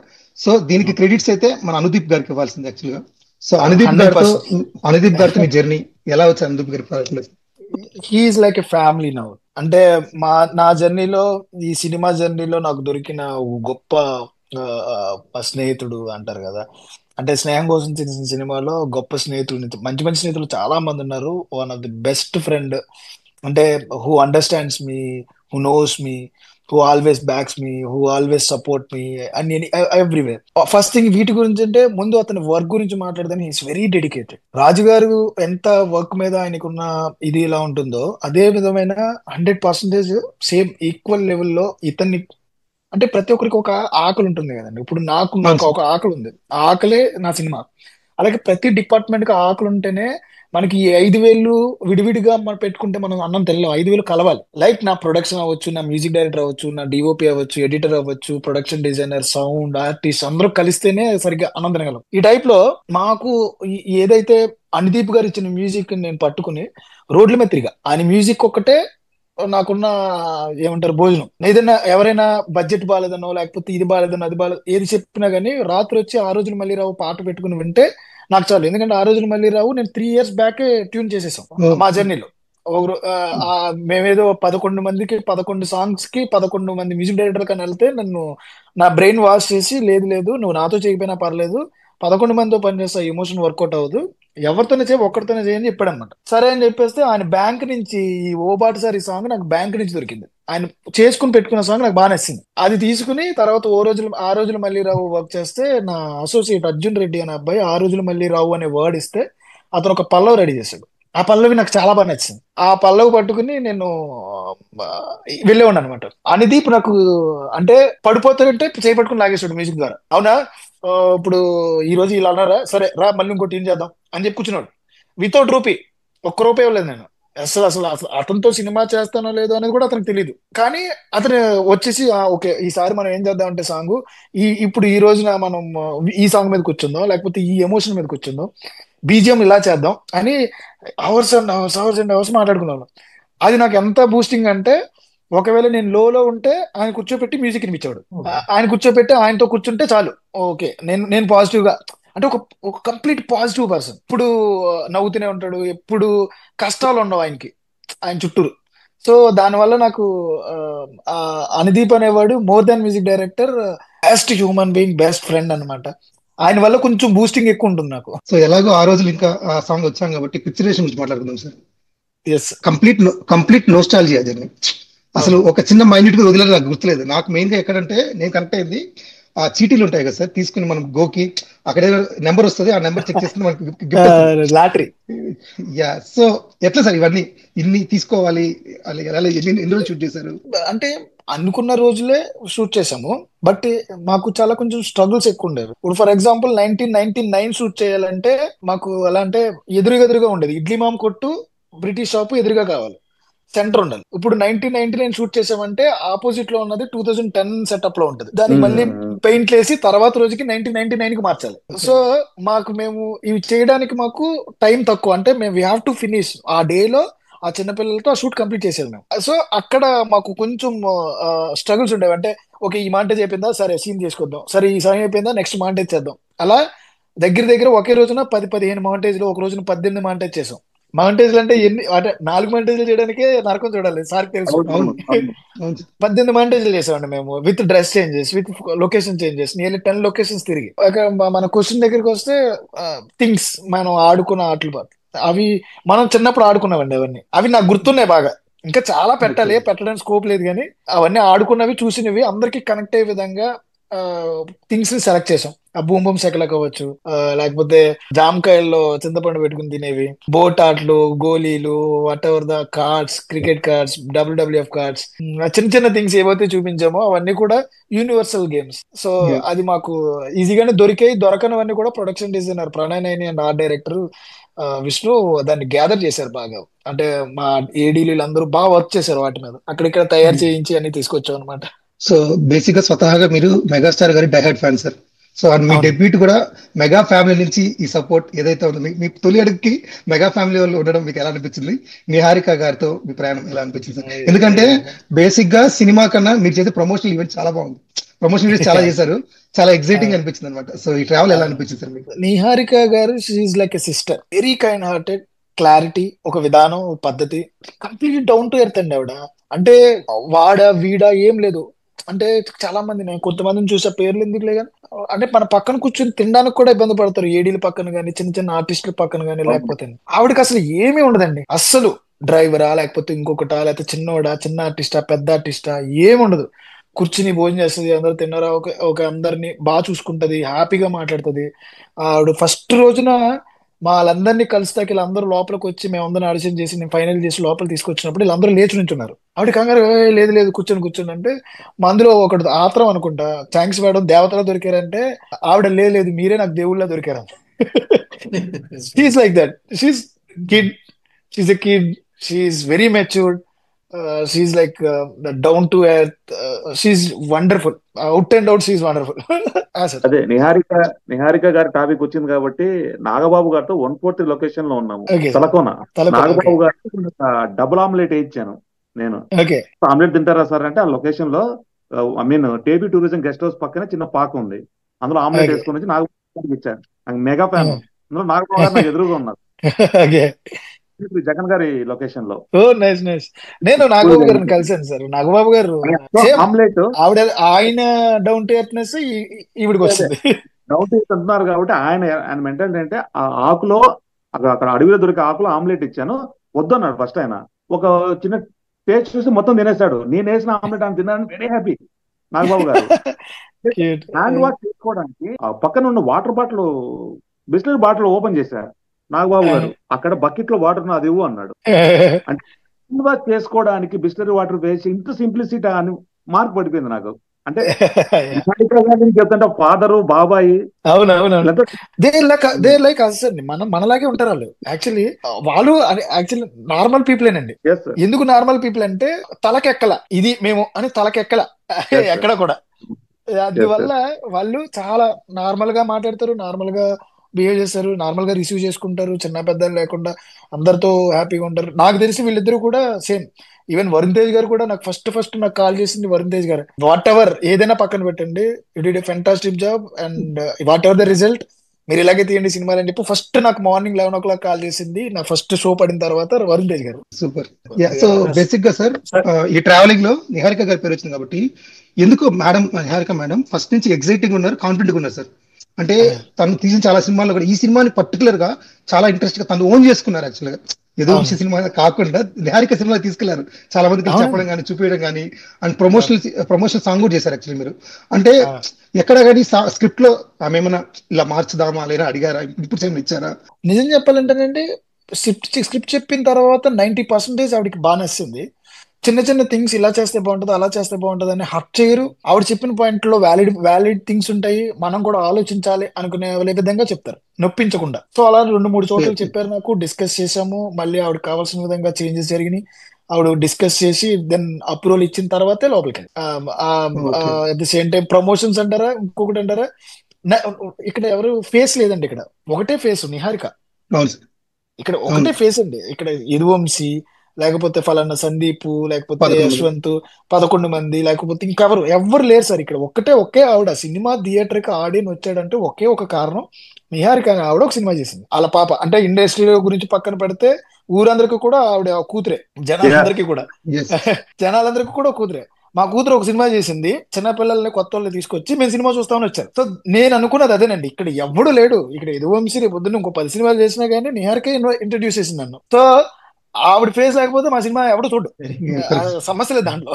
ప్రమోషన్స్ గురించి వచ్చింది కాబట్టి నాకు ఒక క్వశ్చన్ ఉంది సార్. అంటే ఇప్పుడు సార్ మా సినిమా కూడా నాస్టాలజియాకి సంబంధించిన సినిమానే కదా సార్. కాకపోతే అవును ప్రమోషన్స్ లో కూడా ఆ నాస్టాలజియాకి సంబంధించిన ఐటమ్స్ కానీ స్క్రిప్ట్స్ కానీ భలే రెడీ చేశారు. ఆ ఐడియా ఎట్లా సార్? అంటే మీరు వర్క్ చేశారా సార్, లేకపోతే యా బ్యాక్ ఎండ్? నేను నా అసోసియేట్ డైరెక్టర్ ఇప్పుడు is going to direct movie Arjun Reddy సాధు అని ఈ మన ఓకే. క్లైమాక్స్ సాంగ్ ముందుది దాని పేరేంటి ఈ ఎలక్షన్ గొర్రెలు సాంగ్ సార్, రాసిన అబ్బాయి అనమాట గొర్రెలు గొర్రెలు గొర్రెల సాంగ్ గొర్రెలు సార్. గొర్రెల సాంగ్ రాసిన అబ్బాయి is very good writer and director and very good promotional activities లో కానీ టాలెంట్ లో కానీ నాలెడ్జ్ లో కానీ హైలీ టాలెంటెడ్ పర్సన్స్ నా డైరెక్షన్ టీమ్ అంతా కూడా is one of the AD అనమాట.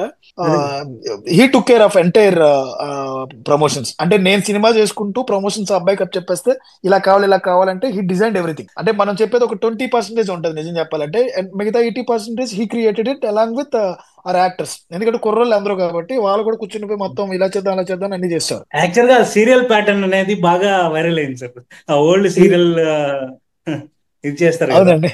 యా యా యా అన్ని చాలా మంచి మంచిగా ఒక్కొక్క చోట ఒక్కొక్కటి బాగా వెళ్ళాయి. సో ఇందాక నిహారిక పాయింట్ వచ్చింది కాబట్టి, సో నిహారిక సార్ గారు ఇప్పుడు కానీ ద గేల్ నెక్స్ట్ డోర్ లాగా కనిపిస్తారు సార్. అంటే తను ఎవరు అవును కొత్త సార్ కనిపిస్తుంది అనమాట, అందరికి పరిచయం వస్తులాగా కనిపిస్తుంది. ఎలా అనిపిస్తుంది అంటే యదువంశి గారు ఒక సినిమా తీశారు, ఆమె తల మీద పెట్టేశారు, ఆ మోసుకెళ్ళింది సినిమా సార్ అక్కడి నుంచి, అసలు ఆమె ఆవిడ తీసుకెళ్ళింది సినిమాకి. నిజం అండ్ చెప్పాలంటే జీవన్ గారు నేను ఎప్పుడు డైరెక్టర్ గొప్పోడు అనే ఫీలింగ్ లోనే ఉన్నాను. ఎలా ఎందుకంటే డైరెక్టర్ కథ రాస్తాడు, డైరెక్టర్ అన్ని చేస్తాడు, డైరెక్టర్ మొత్తం అంతా డైరెక్టర్ డబ్బులు పెట్టేవాడు ఏముందండి. నిజం చెప్పాలంటే లాస్ట్ 10 రోజులు రిలీజ్ కి 10 రోజుల ముందు నాకు అర్థం ఏంటంటే అసలు ప్రొడ్యూసర్ అండి నిజంగా గొప్పడు. ఎవడు సార్ 10 రూపాయలు మనకి ఇస్తాడు రోడ్డు మీదకి వెళ్తాం ఆకలేస్తుందంటే, మనల్ని నమ్మి 10 కోట్లు పెట్టాడు. 10 కోట్లు పెట్టాలి, అవి వస్తాయో రావో తెలియదు, ఎందుకు డబ్బులు పెట్టాలి మన మీద. ఆ రోజు నేను డిసైడ్ అయింది ఏంటంటే ఆ 10 రోజులు లాస్ట్ 10 రోజులు వాళ్ళ టెన్షన్స్, ఈ ఫణి గారు అవ్వచ్చు, నిహారిక గారి టెన్షన్స్, మా ఎగ్జిక్యూటివ్ ప్రొడ్యూసర్ రమేష్ గారి టెన్షన్స్, అసలు సినిమా అట్టు ఒట్టు చేసేస్తారు. అంటే నీకు 10 రూపాయలు వస్తువు 7 రూపాయలకు కాదు కదా 2 రూపాయలు కొనడానికి రెడీగా ఉంటారు అక్కడ. మీరు ఎవరైనా అనవసరం, అవి నిహారిక గారు అవ్వచ్చు ఇంకో అవ్వచ్చు, 2 రూపాయలకి వస్తాం 2 రూపాయలు చేసేద్దాం లాగేద్దాం అన్న వెర్షన్ లోనే ఉంటారు అందరూ. ఆ టైంలో ఆవిడ నుంచిన విధానం ఓటీటీల దగ్గర కానీ లేకపోతే ఇంకొక దగ్గర ఆవిడ స్టాండ్ తీసుకున్న విధానం, నేను గొప్ప సినిమా చేశా, నాకు సినిమా వాల్యూ నేను అస్సలు ఎట్టి పరిస్థితుల్లో తగ్గించుకునేదాన్ని ప్రొడ్యూసర్ నుంచి నా చూడండి సర్టిఫైడ్ ఏమంటారు దాన్ని సెన్సార్ తెచ్చుకునే దగ్గర నుంచి ఎవ్వరి హెల్ప్ వద్దు. ఒక ఫోన్ కాల్ చేస్తే కొన్ని అవ్వచ్చేమో డిస్ట్రిబ్యూషన్ దగ్గర కానీ ఎగ్జిబిటర్స్ దగ్గర కానీ, ఆవిడే నేర్చుకోవడానికి వచ్చింది, ఇక్కడ ఉండడానికి వచ్చింది ఆవిడ. సో ఆ 10 రోజుల్లో నాకు అర్థమైంది ఏంటంటే అసలు డైరెక్టర్ కానీ ఇంకొకటి కానీ నథింగ్, ఏదో ప్యాషన్ కోసం వస్తాం లేకపోతే ఇంకొకటి చేస్తాం డబ్బులు దగ్గర బోల్డ్ ఉంటాయి. మనం ఇది మన కెరీర్ ఇవన్నీ ఇదో వేరే లెక్క. ఆ 10 రోజులు వాళ్ళు పడే టెన్షన్ రిలీజ్ కోసం అసలు నో ఛాన్స్. దాని తర్వాత అర్థమైంది ప్రతి రోజు డబ్బులు సేకరించి డబ్బులు పెట్టడానికి కానీ జోబులో నుంచి అంటే వస్తాయో రావో తెలియవండి. ఇది జోదం, ఇది సినిమా అనేది జోదం. డబ్బులు వచ్చేస్తే డబ్బులన్నీ మనకు అంటారు కదా, మళ్ళీ దానికి రూల్స్ రెగ్యులేషన్స్, మన సినిమాని మనం అమ్ముకోవడానికి బోల్డ్ ఉంటాయి, మన సినిమాని మనం చూసుకోవడానికి బోల్డ్ ఉంటాయి, థియేటర్స్ పరిస్థితి ఏంటి, ఓటీటీ పరిస్థితి ఏంటి, శాటిలైట్ పరిస్థితి ఏంటి, ఓవర్సీస్ ఏంటి, అసలు మన సినిమాకి ఎవడన్నా వస్తాడా రాడా, ప్రమోషన్స్ ఏం చేయాలి, ఇన్ని తలకాయ నొప్పులు అన్ని కూడా రూపాయితోనే లింక్ అయి ఉంటది. నాకు అర్థమైంది ప్రొడ్యూసర్ గొప్పడు. ఆ తర్వాత అన్ని రోజులు ఇన్వెస్ట్మెంట్ అయితే ఉంది, హార్డ్ వర్క్ ఏముంది, ఒక ఫ్రైడే డిసైడ్ చేస్తుంది మన లైఫ్, మన ఫ్యూచర్ ఏంద్రా అనేసి అంతే. మనకు పోతుంది సార్. ఒకవేళ సినిమా పోయింది అనుకోండి సార్, ఓ డైరెక్టర్ మళ్ళీ ఇంకొక కథ మీద కూర్చుంటాడు, లేకపోతే ఇంకొకరు కూడా కూర్చుంటారు. డబ్బులు పోతే చూడండి సార్, కొంతమంది రోడ్ల మీద పడిపోతారు. చాలా ఎగ్జాంపుల్స్ ఉన్నాయి TFI లో. పోల్డ్ మంది సార్ ఆత్మహత్యలకు వెళ్ళిపోతారు, ఎన్ని అయిపోతారు. సినిమా పోతే ఆత్మహత్య చేసేసిన డైరెక్టర్లు కనపడరండి, సినిమా పోతే ఆత్మహత్యలు చేసుకున్న యాక్టర్లు కనపడరండి, సినిమా పోతే సర్వస్వం నాశనం అయిపోయిన ప్రొడ్యూసర్లు కనపడతారండి. సో నాకు తెలిసి ప్రొడ్యూసర్లు, డిస్ట్రిబ్యూటర్లు, ఎగ్జిబ్యూటర్లు, మీరు ఎక్కడైనా సినిమా పోయిందని ఆత్మహత్య చేసుకున్నది ఎప్పుడైనా మన లైఫ్ లో విన్నామండి? సినిమా పోయిన యాక్టర్లు విన్నామండి మనం? ఇంకోకోసం వెతుక్కుందాం అనుకుంటారు మరి ప్రొడ్యూసర్లు. సో నేను డిసైడ్ అయింది, నాకు అనిపించింది, నా డైరెక్టర్ గొప్పోడు యాక్టర్ గొప్పోడు అనుకున్న ఒక మైండ్ సెట్ ని పటాపంచలైపోయింది. ఆ లాస్ట్ 10 రోజులు వాళ్ళ పడ్డ టెన్షన్, వాళ్ళు చేసిన శ్రమ, మమ్మల్ని అందరిని ఎదురు పెట్టుకుని ఆవిడ ముందు కారులో కూర్చుని ఆవిడకి పాపం దగ్గర కొన్ని 100 కిలోమీటర్లు బ్యాక్ పెయిన్ తో ఆవిడ మమ్మల్ని తీసుకుని వెళ్తున్నప్పుడు నేను ఫీల్ అయింది, ఎస్ ప్రొడ్యూసర్ గట్టాడు. మా ఫణి గారు అవ్వచ్చు, మా కో ప్రొడ్యూసర్ ఫణి గారు అవ్వచ్చు, డబ్బులు తీసినప్పుడు, నిహారిక గారు డబ్బులు తీసుకున్నప్పుడు, అవునా ఎక్కడికి వెళ్తారా సరే, ఎవరికి కూడా భోజనాల దగ్గర ఒక్క మాట రాకూడదు, ఎవరిని కూడా తక్కువ చేయకూడదు, ఒక్కరు కూడా రూమ్ దగ్గర ఇబ్బంది రాకూడదు, ఒక్కడికి ఫుడ్ దగ్గర ఇబ్బంది రాకూడదు అని వాళ్ళు చూసుకునే విధానం. సో ప్రొడ్యూసర్ గొప్పడండి అక్కడ. ఫైనాన్షియల్ మాట్లాడుతాం కాబట్టి బడ్జెట్ విషయంలో సార్ మీరు ఎన్ని రోజులు ప్లాన్ చేశారు సినిమాని, ఎంతలో ప్లాన్ చేశారు? బడ్జెట్ ఎక్సీడ్ అయిందా? విత్ ఇన్ ద బడ్జెట్ అయిపోయిందా సార్? ఎక్సీడ్ అయిందండి, ఎక్సీడ్ అయింది. నాకు ఒక బడ్జెట్ చెప్పి దాన్ని డాట్ అన్నారు. డెఫినెట్లీ 20-30% ఎక్కువ అయింది. బట్ సపోర్ట్ చేశారు. 20% ఎక్కువ అయిందండి. అనుకోకుండా తెలియదు సార్ మనకి కొన్ని యాజ్ ఎ డెబ్యూటెంట్ కొన్ని విషయాలు మనం ఇంట్లోనే చేయాలనుకుంటాం, కానీ కొన్ని చోట్ల దాటుతాము, కొన్ని చోట్ల తక్కువ అవుతాము, కొన్ని చోట్ల అనుకున్న దానికంటే ఎక్కువ ఖర్చు పెట్టాల్సి వస్తుంది. ఇవన్నీ జరిగినాయి here and there, but they supported. Content output చూసిన తర్వాత ఇఫ్ దే కన్విన్స్ అయిన తర్వాత కొన్ని చోట్ల కొన్ని తగ్గించారు, కొన్ని కట్ చేశారు, కొన్ని చోట్ల ఎక్కడ పెట్టాలి డబ్బులు, జాతర మన సినిమా జాతర దగ్గర పెడదాం, మిగతా చోట్ల తగ్గించుకోండి సార్. డేట్లు ఎక్కువ అవుతుందంటే 55 రోజులు 56 రోజులు వేసాం మేము. 49 రోజులనే ఫినిష్ చేస్తాను సినిమా నేను. అక్కడ కానీ కాల్ షీట్లు పెంచేసాను. మళ్ళీ ఉంటాయి కొన్ని ఉంటాయి సార్ అన్నీ. సో ఈ జర్నీలో మీకు జరిగిందంటే ఇంకోటి, చిరంజీవి గారు కలిసారు సార్. వంశీ గారు సార్ అదే రష్ చూసుకున్నప్పుడు ఆ కాన్ఫిడెన్స్ ఎలా ఉంది ప్రొడ్యూసర్ కానీ మీకు కానీ? ఫస్ట్ డే రష్ నిజం చెప్పాలంటే సార్, సెట్కి వెళ్ళే వరకు రియల్ టైమ్ ఎక్స్పీరియన్స్. నేను 2-3 షూట్లకి వెళ్ళాను తప్పితే సెట్కి వెళ్ళే వరకు ప్రాక్టికల్ ఎక్స్పీరియన్స్ లేదండి. అంటే ఓకే, నిజం చెప్పాలంటే ఒక క్లాప్ ఎలా కొట్టాలి, లేకపోతే ఈ మనం కాలు ఎలా ఇవ్వాలి అని చెప్పేసి బ్యాక్గ్రౌండ్ యాక్షన్ దగ్గర నుంచి యాక్షన్ వరకు యూట్యూబ్ లో అక్కడ చూసాను నేను. ఫ్రాంక్ గా మాట్లాడదాం అంటే మనకి షార్ట్ ఫిల్మ్ లోకి వెళ్ళిన తర్వాత రెడీ 1, 2, 3 యాక్షన్ అని చెప్పాం స్టార్టింగ్ స్టేజ్ లో. ఆ తర్వాత ఓకే లైటింగ్, కెమెరా, రోలింగ్, ఇవన్నీ. ఇక్కడికి వెళ్ళిన తర్వాత కంగారులో నేను మర్చిపోయా ఏం చెప్పాలి అని. ఫస్ట్ షూట్ లో నాకేం కావాలో తెలుసు, ఏం చెప్పాలో తెలియదు. నా డిఓపి వచ్చి సార్ మనం ఎలా చేద్దాం అంటే దెన్ ఓకే అని చెప్పి కాసేపు ఒక 5 నిమిషాలు ముందు ఊపిరి పీల్చుకుని okay this is our day, this is my day, let's do it, ఎరక్కొట్టారా అని చెప్పి లోపల దిగాను. 5 రోజుల తర్వాత నిహారిక గారు వచ్చారు, అవుట్పుట్ చూసుకున్నారు, కంప్లీట్లీ దే సాటిస్ఫైడ్. అడిగాను మీరు నిజంగా సాటిస్ఫైడా అని. లేదు sir completely satisfied sir, please go ahead, మీ ఇష్టం చేయండి అన్నారు. వెనక మనకు కొంచెం సపోర్ట్ కి ఒక మంచి పర్సన్ ఉండాలి. మాకు ఎగ్జిక్యూటివ్ ప్రొడ్యూసర్ రమేష్ గారు అని చెప్పి ఆయన ఫుల్లీ సపోర్టివ్ అనమాట. ఫుల్ గా అంటే ఎక్కడ ఏం కావాలనేది దానికి క్లారిటీగా తెలుసు. ఎందుకంటే సీనియర్ మోస్ట్ ఎగ్జిక్యూటివ్ ప్రొడ్యూసర్, చాలా పెద్ద ఎగ్జిక్యూటివ్ ప్రొడ్యూసర్. ఆయన చాలా బాగా గైడెన్స్ తో ఇంకా మధ్యలోకి వెళ్ళిన తర్వాత క్లారిటీ వచ్చింది. ఓకే ఇది తీస్తున్నాడు, బాగా తీస్తున్నాడు అని వాళ్ళ క్లారిటీ వస్తుంది. తర్వాత నేను కొంచెం వదిలేయండి అన్న వెర్షన్ లో వదిలేయండి, ఆయన మీరు చేసేయండి అన్నది ఆవిడ. 29 days నాన్ స్టాప్ చెత్త కొట్టేసి వచ్చాం అనమాట ఫస్ట్ షెడ్యూల్. సో ఈ జర్నీలో మీరు చిరంజీవి గారిని కలిసారు. సో చిరంజీవి గారిని కలవడం ఆ మూమెంట్ ఎలా అనిపించింది అసలు? ఏం జరిగింది? గాడ్ దేవుడు. మా అన్న ఫోన్ లో నెంబర్ కూడా గాడ్ అని ఉండదు అనమాట. గ్రేట్ ఎక్స్పీరియన్స్ అండి. సార్ చూసారా సార్ సినిమా? చూసారు చూసి 1.5 గంటల పైన మాట్లాడారు. ఆయన ఫస్ట్ నన్ను చూడగానే నాతో మాట్లాడిన ఒకే ఒక్క మాట, Vamshi right you are a very good craftsman అన్నారు. ఫస్ట్ వర్డ్ ఆయన నన్ను కలిసినప్పుడు నన్ను మాట్లాడింది your very good craftsman. అది చాలు నాకు, ఆ వర్డ్ చాలు, ఎనఫ్ అనుకున్నా. And at the same time జనాలు ఎవరు గుర్తుపట్టని కొన్ని విషయాలు మాట్లాడారు. ఆయన బ్యాక్గ్రౌండ్ యాక్షన్ గురించి మాట్లాడారు. He compared me with K Vishwanath గారు అండ్ బాపు గారు. ఆ సినిమాల్లో మాత్రమే నేను బ్యాక్గ్రౌండ్ యొక్క గొప్పతనాన్ని చూశాను వంశీ. మళ్ళీ తర్వాత నీ దాంట్లో చూసాను నేను బ్యాక్గ్రౌండ్ ఇలా యూజ్ చేయాలన్నమాట. అక్కడ ఒక జీవితం నడుస్తుంది, బ్యాక్గ్రౌండ్ లో కూడా ఒక కథ నడుస్తుంది. ఫ్రేమింగ్స్, నువ్వు ఆ జీవితాన్ని కథ నాకు ఊళ్ళో జరుగుతుంటే నేను ఊళ్ళో కూర్చుని అదేదో డాక్యుమెంట్ చూస్తున్నట్టుంది నాకు అన్నారు. సో దోస్ వర్డ్స్ డెఫినెట్లీ అవి నాకు చాలా పెద్ద పెద్ద వర్డ్స్. అవన్నీ అవి ఆన్ రికార్డ్ ఉన్నాయో లేవో తెలియదు, దాని లోపలికి ఎంటర్ అయినప్పుడు వచ్చిన మాటలు. సో తర్వాత కూర్చున్న తర్వాత మైక్ అవి పెట్టి మాట్లాడుకున్నాం. కానీ సో ఈ సినిమాకి సంబంధించి కొన్ని బీటీస్ చూసాను సార్ యాక్చువల్ గా. సో మీతో 11 మంది కానీ యాక్టర్లు కానీ చాలా ఫ్రెండ్లీగా ఉన్నారు. అంటే ఒక డైరెక్టర్ యాక్టర్ రిలేషన్షిప్ కాకుండా క్యాజువల్ మన ఫ్రెండ్స్ వెళ్ళి ఎలా షూట్ చేస్తాం అలానే ఉండేది అనమాట. సో ఈవెన్ మీ బర్త్డే కూడా డైరెక్టర్ చైర్ గిఫ్ట్ ఇచ్చారు యాక్చువల్ గా. సో ఎలా ఉండేది సార్ ఇలా వీళ్ళతో అంతా మీ ప్రయాణం? ఈ 11 మంది అయితే they like my brother sir.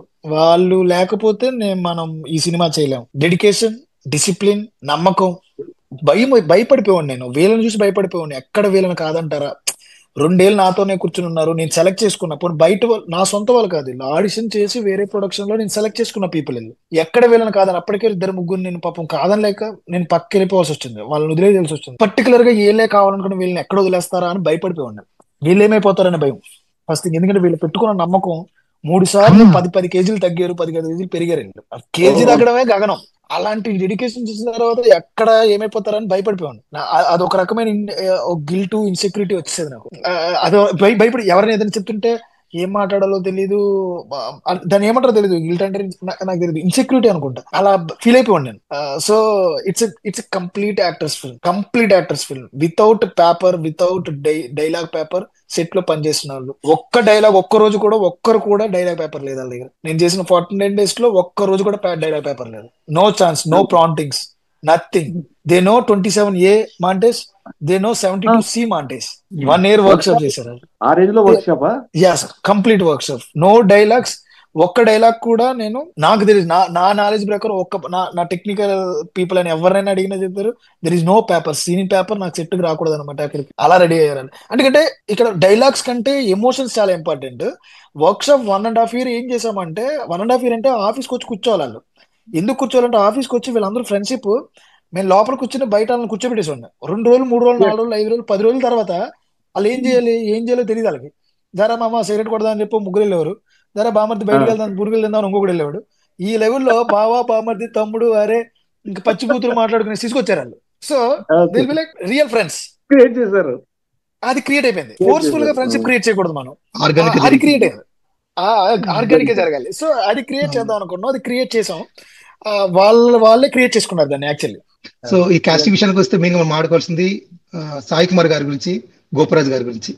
So వాళ్ళతో ఫస్ట్ డే షూట్ గోపరాజ్ గారి గురించి, సో వాళ్ళతో ఎక్స్పీరియన్స్ ఎలా ఉంది సార్? సాయి కుమార్ గారు ఆకలి ఉన్న person sir. Like he's a debut actor. Debut actor ఎలా వర్క్ చేస్తాడో ప్రతి సినిమాకి నాకు తెలిసి ఆయన అలాగే యాక్ట్ చేస్తారు. సాయి కుమార్ గారితో వచ్చే బెనిఫిట్ ఏంటంటే హీఈస్ ఎ డైరెక్టర్స్ యాక్టర్. మీకు ఇంటర్వెల్ బ్లాక్ లో వీళ్ళందరూ గొడవ పడుతుంటే సుధాకర్ గారు, అంటే పక్కన సుధాకర్ గారు గొడవకి కన్ను ఇలా చూసి రే అని చెప్పేసి ఒక సైకిల్ ఇస్తాడు. ఆ సైకిల్ నేను రాయలే, ఆయన వచ్చి చెప్పాడు కంగారుగా. నేను ఎక్కడో కింద ఉంటే బ్రిడ్జ్ మీద నుంచి కిందకి పరిగెట్టుకుంటూ వచ్చి వంశీ ఇలా రా సార్, చెప్పండి సార్ అంటే, ఒక్క లుక్ తీసుకో అన్నాడు. అలాగే చెప్తాడు ఆయన, చాలా సార్లు చెప్పాడు. ఓ లుక్ తీసుకో ఉపయోగపడుతుంది. నాకు లేదు, నాకు ఇష్టం లేదు యాక్చువల్ లుక్, అది నాకు ఇష్టం లేదు. ఎడిటర్ వచ్చిన తర్వాత ఎడిటర్ అదిరిపోయింది లుక్, ఇది చాలా బాగా ఉపయోగపడుతుంది అని చెప్పి ఎడిటర్ వేశారు. నాకు ఇష్టం లేదు లుక్. సరే తీద్దాము, అక్కడ తీసేద్దాం అనుకున్నా. ఆ లుక్ వేసిన తర్వాతే ఆ గొడవ జరగాలి, వీళ్ళు కూడా గొడవ పెట్టకూడదు అనుకున్నాను నేను. ఏదో గొడవ జరిగిపోతుంది అనుకున్నాం. లేదు లుక్ ఇవి దేనికైనా ఉపయోగపడుతుంది అని లుక్ ఇచ్చాడు. సో ఆయన క్యారెక్టరైజేషన్ తెలుస్తుంది కదా, ఆయన క్యారెక్టరైజేషన్ చేస్తుంది ఎగ్జాక్ట్లీ. అరే చూసుకోరా అని. మళ్ళీ శివ స్పీచ్ దగ్గర కూడా సాయి కుమార్ గారు శివ స్పీచ్ చెప్తుంటే అలా చూస్తా, ఓకే స్క్రిప్ట్ ఏముండే ఒకసారి ఇది గట్టిగా చెప్తున్నాడు, వీడికి పోటీ ఇద్దాం అకండి అంటే అది. అంటే చిన్న పెద్దోడు లేదు, చిన్న పెద్దోడు అసలు ఎవరు యాక్టర్ తినాలి. నేను నా సీన్ లో ఉన్నప్పుడు అమ్మా నన్ను సరే రారా చూసుకుందాం, ఆ పోటీ తత్వం. అరే పాపం చిన్నోడు కదా, వదిలేదోరే నువ్వే చేసుకోరు, అది కాదు, అది ఎవ్వరు ఉండకూడదు. అది చిన్నోడైనా పెద్దోడైనా ఎవడేసినా కానీ బాల్ కొట్టాల్సింది 6. ఆ టైంలో సాయి కుమార్ గారు బాగుంటారు సార్. అక్కడ కూడా ఆయన వంశీ నేను ఒక లుక్ ఇస్తాను అని చెప్పి ఒక లుక్ ఇస్తాడు. అదే ఒక యాక్ట్ చేస్తాడు. Improvisation sir. గడ్డం దగ్గర కానీ ఆయన లైక్ కొత్త ఐడియాస్ ఇవ్వడం, ఇంటికి పిలవడం, వంశీ ఇలా చేద్దాం అలా చేద్దాం, లేకపోతే దీన్ని ఈ డైలాగ్ చెప్దామా, ఒక్కరే కూర్చుని డైలాగ్స్ ప్రాక్టీస్ చేసుకునేవారు. నేను అంటే ఈయన గాని, గోపరాజ్ రమణ గారు గాని, లేకపోతే కంచరపాలెం కిషోర్ గాని, మన శ్రీలక్ష్మి గారు గాని. క్లైమాక్స్ లో కంచరపాలెం కిషోర్ గారు చాలా బాగా చేస్తారు కదా, చాలా బాగా అనిపిస్తుంది నాకు. యాక్చువల్లీ చాలాసేపు నేను అదే చెప్దాం అనుకున్నా, బట్ ముందే క్లైమాక్స్ కి వెళ్ళిపోయాను అనుకుంటారేమో అని. బట్ నాకు ఇంకా అంటే కళ్ళ ముందు మెదులుతుంది అనమాట ఆ క్లైమాక్స్ సీన్. చాలా బాగా అనిపిస్తుంది. చిన్న గుడిసెలో కూర్చో ఉంటారు కదా వాళ్ళు, బయట కూర్చొని చూస్తూ ఉంటారు. వాళ్ళ పేరెంట్స్ సపోర్ట్ అంటే మీరందరూ కూడా మా పిల్లలే, మా పిల్లాడికి వీళ్ళకి డిఫరెన్షియేషన్ లేదు అని వాళ్ళు కూడా ఊరి నుంచి బయటికి వెళ్ళిపోయినా రారా కూర్చో అని. అంటే చాలా రోజుల తర్వాత చూసిన ఎక్సైట్మెంట్ ని ప్రీ క్లైమాక్స్ ముందు మధ్యలో అంటే బేసిక్ గా వాళ్ళ కొడుకుని కోల్పోయారు అక్కడ, వాళ్ళ కొడుకుని కోల్పోయినారు, స్టిల్ వాళ్ళ ఫ్రెండ్స్ వచ్చారు చూపించకుండా అసలు. అవును కరెక్ట్. అవును, చాలా అంటే నాకు ఆయన యాక్టింగ్ చాలా బాగా ఇష్టం. కేర్ ఆఫ్ కంచరపాలెంలో కూడా మగవాడికి యాక్ట్ చేశారు కదా, అంటే రంగస్థలం నటినండి వాళ్ళు. రంగస్థలం టోటల్ థియేటర్ సార్, వీళ్ళు కొంత ఐ మీన్ కిషోర్ గారు థియేటరే, వీళ్ళు మీరు సెలెక్ట్ చేసిన వాళ్ళు థియేటర్ నుంచి వచ్చారా, ఈ గ్యాంగ్ నుంచి వచ్చారా? ఆర్టిస్ట్ థియేటర్ నుంచి వచ్చే వాళ్ళు కొందరు థియేటర్ అన్నారు. ఈశ్వర్ రాజ్ అండ్ మన విలియం క్యారెక్టర్ చేసిన అబ్బాయి యశ్వంత్ పెండ్యాల, త్రినాథ్ వర్మ, వీళ్ళందరూ థియేటర్ ఆర్టిస్టులేనండి. కొంతమంది నేర్చుకుని అక్కడెక్కడ ఆడిషన్ చేసిన వాళ్ళు, ఇప్పుడు ఆత్రం క్యారెక్టర్ చేసిన అబ్బాయి కానీ, రఘువరన్ కానీ, మిగతా వాళ్ళందరూ కూడా ఆడిషన్ చేసిన వచ్చిన 99%, 100% ఆడిషన్ చేశారు. నాకు ఒక క్వశ్చన్ ఉంది ఏంటంటే, కొన్ని క్యారెక్టర్ నేమ్స్, అరే A1, అరే ఆత్రం, అరే బ్రిటిష్ ఇలా ఈ నేమ్స్ ఇచ్చారు. ఎలా ఐ మీన్ ఈ నేమ్స్ ఇలా ఇవ్వాలనేసి మీకు ఎలా అనిపించింది వీళ్ళకి, ఐ మీన్ ఈ క్యారెక్టర్స్ కి? ఊళ్ళో ఉండే నేమ్స్ అండి సరే, అంటే లైక్ కొంచెం బాగా అనిపించింది. ఎందుకంటే మనం అన్ని సినిమాల్లో ఇలా చూడం అనమాట. అఫ్ కోర్స్ మనం చాలా village oriented, I mean rustic ఇలాంటి మూవీస్ చూస్తాం, వింటేజ్ కాన్సెప్ట్ ఇలాగా. కానీ ఇంత జోవియల్ గా మనం ఏంటంటే ఊర్లలో చూసుకుంటే విలేజ్ లో ప్రతి ఒక్కరు ఏదో ఒక నిక్ నేమ్ పెట్టేసి ఉంటారు అనమాట ప్రతి ఒక్కరికి. కానీ మనం సినిమాల్లో అలాంటివి చూడడం తక్కువ. సో ఇక్కడ ఏంటంటే మనం ఆల్మోస్ట్ మనం చూస్తున్నాం అనమాట, వాడిని A1 అని పిలుస్తున్నాడు, వీడిని ఆత్రం అని పిలుస్తున్నాడు, వాడిని బ్రిటిష్ అని పిలుస్తున్నాడు. సో అలా ఈ నేమ్స్ అలా మీకు ఈ క్యారెక్టర్స్ కి ఇలా నేమ్స్ పెట్టాలనేసి మీకు అంటే స్టోరీ రాసుకున్నప్పుడే అనుకున్నారా, తర్వాత ఎప్పుడన్నా? స్టోరీ రాసుకున్నప్పుడే నేమ్స్ డిజైన్ చేసామండి. వీడు ఇలా ఉండాలి, వీడి క్యారెక్టరైజేషన్ ఉండాలి, వీడు కొంచెం పొట్టుగా ఉండాలి, వీడి కొంచెం లావుగా ఉండాలి, వీడి పేరు బ్రిటిష్, వీడి క్యాస్ట్ పరంగా వాళ్ళ పేర్లు ఏముంటాయి, ఇలా క్రియేట్ చేసినవే. అది ఊళ్ళో ఉండేవాళ్ళు కొంచెం ఊళ్ళో ఏ పని అంటే ఏ గొడవ జరగడం ఒకడు ఉంటాడు అంటే ఆయన ఏమని అంటారు, అలా మా ఊర్లో ఒక నేవని అంటారు. అలా నేను విన్న వాళ్ళు కొంతమంది ఉన్నాయి. బ్రిటిష్ అంటే కొంచెం నల్లగా ఉంటాడని, అంటే డిస్క్రిమినేషన్ కాదు మళ్ళీ ఇది, జస్ట్ ఫన్నీ వేలో అంతే. మామూలుగా మీరు 90s కాలేజ్ డిగ్రీ 2000s లో డిగ్రీ చదివిన వాళ్ళని బ్యాచ్ తీసుకుంటే వాళ్ళు ఇలాగే ఉంటారు అనమాట. కజిన్స్ ఉన్నారు వాళ్ళు ఊర్లలో, ఇప్పుడు కూడా వాళ్ళ ఫ్రెండ్స్ పేర్లు చెప్తే గుర్తురాదు వాళ్ళకి, ఎగ్జాక్ట్ గా వాళ్ళు అప్పుడు ఏం పేరు పెట్టి పిలిచే వాళ్ళు చెప్తే గుర్తు చేసుకుంటారు. నాకు ఒక ఇన్సిడెంట్ గుర్తొచ్చింది. నా చిన్నప్పటి నుంచి మా ఫ్రెండ్స్ లో ఒకరిని పిచ్చోడు అంటారు అనమాట. అన్ని మామూలుగానే మేము అన్ని అలాగే పిలుచుకునే వాళ్ళం, పిచ్చోడు అని పిలుచుకునే వాళ్ళం. ఒక రోజు నాడి పేరు మీద ఏదో లెటర్ ఏదో వచ్చింది, సంథింగ్ అతను ఎవరు గుర్తులేదు నాకు, లెటర్ ఏదో వచ్చింది. మా దగ్గరికి వచ్చి లెటర్ మీద పేరు ఉంది లక్ష్మీనారాయణ అని సంథింగ్ ఉంది. ఎవడరా మనకు తెలియదు లక్ష్మీనారాయణ అసలు, ఎవరిడు ఇంటి పేరు తీసుకుంటే మీ ఇంటి పేరు మీద ఎవరితో అది నాదే అని చెప్పి తీసుకున్నాడు అనమాట. దాన్ని ఉద్దేశించి నేను వీడి పేరు శ్రేయాంశ్ అని చెప్పి బ్రిటిష్ గారి క్యారెక్టర్ లో పెట్టాం. బ్రిటిష్ నీ పేరేంట్రా ఎందుకని ఎలక్షన్ అప్పుడు దాన్ని అడిగితే బ్రిటిష్ నీ పేరేంట్రా అంటాడు, శ్రేయాంశ్ అని చెప్తాడు. సో మనమైతే సినిమాలోకి వెళ్దాము. సినిమా బయటే ఉన్నాం, సినిమా లోపలికి వెళ్ళలేదు. సో అంతకుముందు అయితే ఒకే క్వశ్చన్ సార్, యాక్చువల్లీ ఇంతకు మిస్ చేశాను. సో మీ ట్రావెల్ అయితే 3 years అయింది సినిమా కోసం. సో ఈ ఇప్పుడు యాక్చువల్లీ OTT రూల్ చేస్తుంది. సో ఎప్పుడైనా మేబీ సజెషన్ ఇచ్చింటారు, అరే ఎన్ని రోజులు సినిమా కోసం వెయిట్ చేస్తావు, ఈ స్టోరీ OTTగా తీయచ్చు కదా, అలా ఏదైనా సజెషన్ వచ్చాయా? అలా థాట్ ఎలా మేనేజ్ చేస్తుంది సార్? నాకు ఈ సినిమాని OTTకి అంటే వెబ్ సిరీస్ గా కూడా, వెబ్ సిరీస్ కూడా ఛాన్స్ ఉంది, అలాగేం రాలేదు యాక్చువల్లీ, ఎందుకంటే స్కోప్ ఎక్కువ ఉంది సార్. అంటే ఈ వెబ్ సిరీస్ గా నాకు తెలిసి ఎవరూ చూడలేదు అనుకుంటా, ఇది కథ కింద దీనిలాగే చూసారు. నాకు ఎప్పుడూ రాలేదు వెబ్ సిరీస్ చేయమని ఆఫర్లో, లేకపోతే క్వశ్చన్స్ లేకపోతే సజెషన్స్ వాట్ ఎవర్ వచ్చినాయి, కానీ దీన్ని వెబ్ సిరీస్ కింద ఎవరు అడగలేదండి అసలు. ఎందుకంటే రైటింగ్ స్కోప్ ఉంది సార్, స్టోరీ స్కోప్ ఉంది. 11 stories చూపించినా కూడా ఎంతకన్నా పెద్ద కథ అవుతుంది. కమిటీ కుర్రోళ్ళకి మేము 2012 నుంచి 11 నుంచి 2023 వరకు ఏం జరిగిందో చూపించలేదు. So we have a plan in our mind, like 2011 నుంచి 23 వరకు ఏం జరిగింది అనేది మేము వెబ్ సిరీస్ చేద్దాం, ఎవరి కైఫ్ లాల్ది అనేది నా మైండ్ లో, మా ప్రొడక్షన్ మైండ్ లో ఉంది. బట్ అది కమిటీ కుర్రోళ్ళు 2 లా కాదు, బట్ వెబ్ సిరీస్ ప్లాన్ ఉంది. అది ఎప్పుడు జరుగుతుంది, మా వాళ్ళు ఎప్పుడు, మేము ఎప్పుడు రెడీ అవుతాం అనేది తర్వాత డిసైడ్ అవ్వాలి. సో